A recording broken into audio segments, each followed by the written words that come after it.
say remembrance of Allah, it includes a lot of things. But when we say dua, supplication, it is a type of remembrance of Allah, but in it there is more of the calling out to Allah for our needs. And Allah loves it when we call out to Him. مَنْ لَمْ يَسْأَلِ اللَّهَ يَغْضَبْ عَلَيْهِ. The Prophet ﷺ says, whoever doesn't call out to Allah, doesn't supplicate, doesn't ask Allah for his or her needs, Allah is upset with that person. Ask Allah. Allah wants you to worship Him. Acknowledge that He is the greatest. So the Prophet Muhammad, peace be upon him, called out to Allah using so many beautiful supplications. You know, I have a series known as Supplications from Revelation, but we did not cover every single supplication because obviously there are so many. But today I wish to share with you a hadith of Anas radiallahu anh. The Prophet Sallallahu Alaihi Wasallam tells us quite clearly. And he was speaking to one of his family members, telling them that, you know what? Why don't you listen to what I have to say, or would you like to listen? You wouldn't lose anything if you listened to what I said, subhanallah. So he gave a small introduction. He said, every morning and evening, call out to Allah using the following words. Allahumma ya hayyu ya qayyum. In fact, he just started with Ya Hayyu. Ya Hayyu Ya Qayyoom, Bi-Rahmatika astagheeth. Aslih li sha'nee kullahu. وَلَا takilni ilaa nafsi tarfata aynin. Wow. The Prophet Muhammad Sallallahu Alaihi Wasallam teaching his own family a dua to call out to Allah every morning and evening. It is important for us to analyze this. Why was he teaching it to his family? Because it was obviously very important.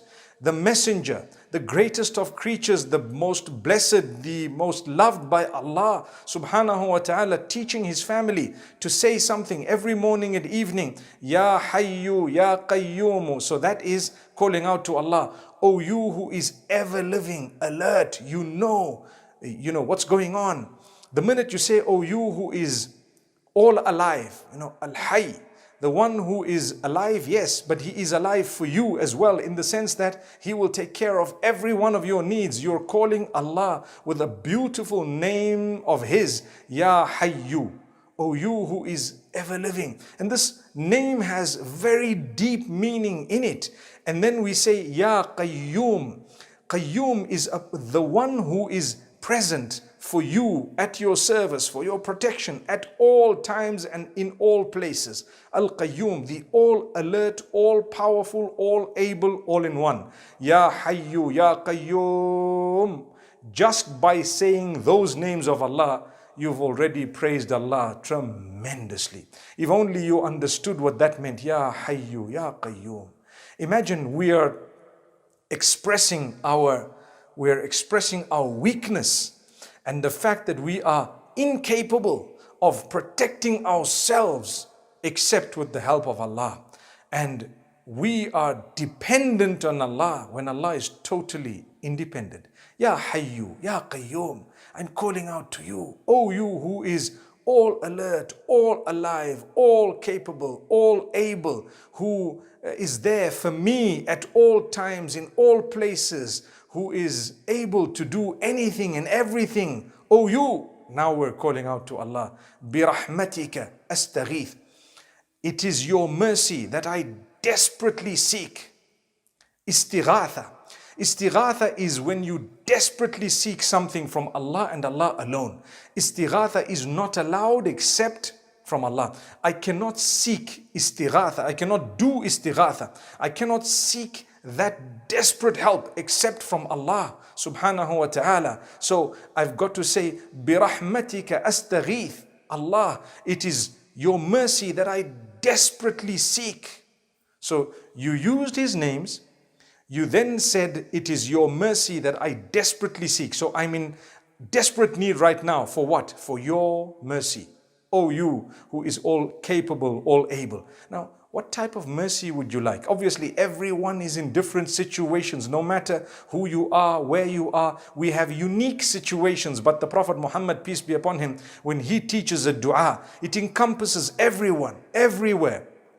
and everything, subhanallah. So we have Yaa Hayyu Yaa Qayyoom, Bi-Rahmatika astagheeth. Your mercy I desperately seek. Aslin sha'nee kullahu. Make good for me all my matters, all my affairs, all my issues. Make them good for me, subhanallah. We're calling out to Allah with beautiful words, saying, Oh Allah, make good for me. I desperately seek your mercy.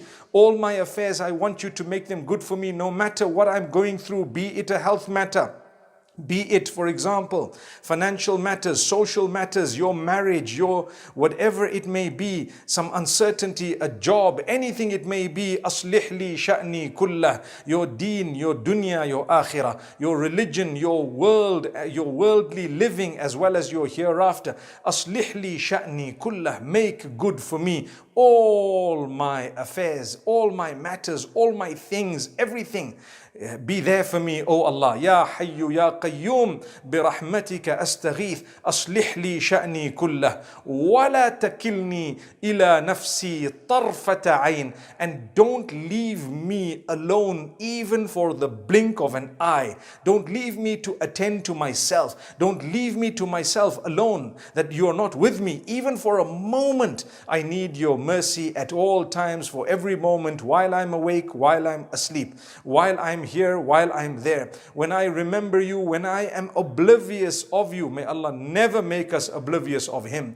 May Allah protect us at all times. So we are saying, وَلَا takilni ilaa nafsi tarfata ayn.